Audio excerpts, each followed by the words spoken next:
ഗ്രാമീണ റോഡ് മണ്ണിട്ട് ഉയർത്തിയതിനെ തുടർന്ന് മണ്ണും ചെളിയും ഒലിച്ചിറങ്ങി കുടിവെള്ള സ്രോതസ് മലിനമാകുന്നതായി പരാതി. ഏറ്റുമാനൂർ നഗരസഭ പരിധിയിൽ മങ്കരക്കലുങ്ക് മങ്കർ റോഡാണ് 2 അടിയോളം മണ്ണിട്ട് ഉയർത്തിയത്.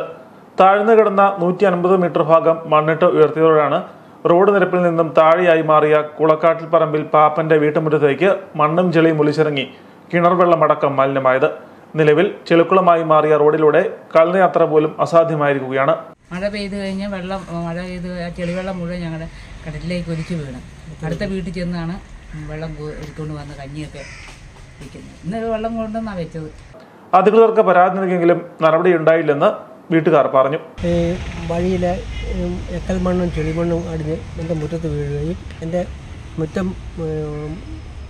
മുഴുവൻ വെള്ളമായി അത് ഒഴിച്ചെന്ന് എൻ്റെ കുടിവെള്ള സ്രോതസ് വീഴുകയും ഈ വെള്ളം കുടിക്കാൻ പറ്റാത്ത രീതിയിലാകുകയും ചെയ്യുന്നു. അപ്പോൾ കലങ്ങിക്ക് പോകുന്നു. ഇത്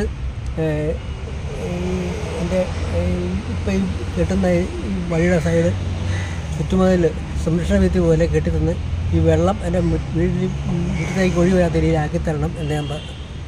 നിലവിൽ അയൽപ്പക്കത്തെ വീട്ടിൽ നിന്നും വെള്ളം ചുമന്നു കൊണ്ടുവന്നാണ് വീട്ടിലെ ആവശ്യങ്ങൾ നിറവേറ്റുന്നത്.